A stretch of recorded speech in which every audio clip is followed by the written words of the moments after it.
tere, tere! Hakkan nüüd uut raamatut lugema. Mis siis, kui sa ei peaks suhtes olemiseks ise endast lahutama, lahutuseta suhted, mille on kirjutanud Gary Douglas ja doktor Dan Hare. Nüüd ma tegelikult olen juba teisel katsel, sest ma juba proovisin ükskord, vaatame, kas see õnnestub. Eessõna. Olen koos Dan Hare'iga aidanud parandada tuhandete inimeste suhteid, kasutades selleks käesolevas raamatus kirjeldatud infot. Meie arusaama kohaselt peaks suhe olema midagi sellist, mis avardab sinu elu, mitte ei piira seda. Suhe ei tohiks olla midagi sellist, mille oled loonud endale elu aseainena. Oleme sel alal teinud juba uurimustööd ning läbi käinud sisuliselt kõik kirikud, kultused, religioonid, kuhu vähegi sisse pääsesime. Aga kumbki meist pole leidnud midagi sellist, mis annaks suhete valdkonnas rohkem vabadust kui Access Consciousness kasutatavad abivahendid. Need pakuvad kõigile rohkem vabadust, valikuid ja võimalusi kui mis tahes muud proovitud vahendid. Ligikaudu 90% inimestest, keda oleme neid abivahendeid kasutades aidanud, on suutnud oma suhte muuta paremaks kui enne. Nad suudavad hakata endale looma sellist suhet, mis sobib nii neile kui ka nende partnerile. Ülejäänud 10% aga ütlevad nii. Tead, mis? See suhe päriselt ei toimi. Kumbki meist ei taha teisega koos olla. Parem siis juba lahutada. Ja kui nad on lahutusega ühele poole saanud, on mõlemad õnnelikumad ja nende elus läheb kõik paremini. Ma ei taha sellega öelda, et Accessi abivahendid aitavad kõigele vastuse leida, aga mina kasutan Accessi seepärast, et see meetod lihtsalt toimib. Mida sellist ma siis suhete kohta tean, mida ei tea keegi teine siin planeedil?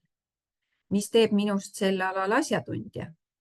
Esiteks olen ma olnud 2 korda abielus, mis mõlemad lõppesid lahutusega.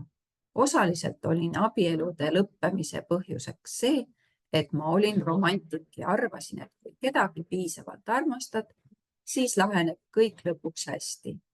Iga kord, kui minu juures oli midagi sellist, mis oli minu partnerile vastuvõetamatu, lahutasin ma endast selle osa, et muuta suhe sobivaks oma kaaslase jaoks. Ja lõpuks hakkasin ma taipama, et ei teinud seda mitte ainult oma abielus, vaid ka kõigis teistes eluvaldkondades. Näiteks lahutasin ma endast teatud osi, selleks, et rääkida oma perega. Mu õde on võrratu naine, kellel on tugevad ja kohati lausa intensiivsed poliitilised vaated. Aga ma ei nõustunud alati kõigega, mida ta rääkis. Püüdsin algul temaga jagada oma vaatenurka, aga avastasin siis, et minu vaatenurka ei vajatud ega soovitud. Seega hoidsin ma enamalt jaolt oma arvamuse enda teada. Lõpuks jõudis asi sellisesse punkti, kus ma taipasin, et lahutasin osi endast selleks, et oma suud kinni hoida ja vältida õe ärritamist.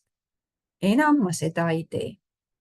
Me kõik lahutame endast osi vaevu märgataval viisil. Pehmendame seda, mida tegelikult öelda tahame, või ei ütlegi midagi. Või siis ütleme midagi vaid selleks, et kedagi endast nõusse saada. Enamik inimesi on valmis pigem endast lahutama või sukelduma vestlusesse, mille tulemuseks võib olla lahkheli.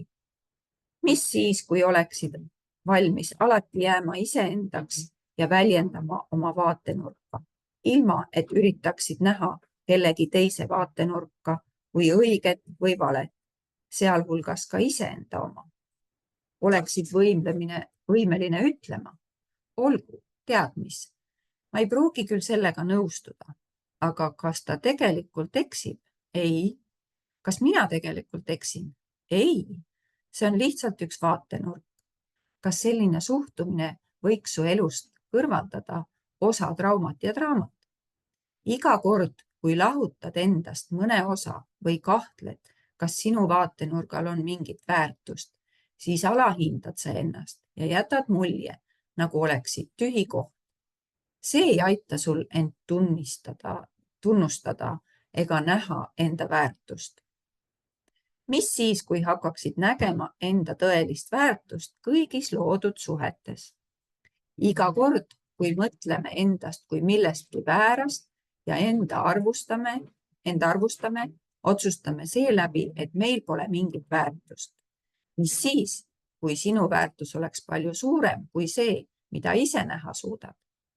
Kutsun sind kasutama siin raamatus esitatud infot ja abivahendeid, et endale selgeks teha, kuidas mitte tunda vajadust endast midagi lahutada selleks, et kellegagi suhet luua. Julgustan sind avastama seda, kuidas endale luua lahutuseta suhteid. Kas oled valmis alustama retke täiesti teistsuguse reaalsuse avastamiseks? No nii, nüüd ma lugesin selle eessõna ette ja vaatame siis, mis edasi saab.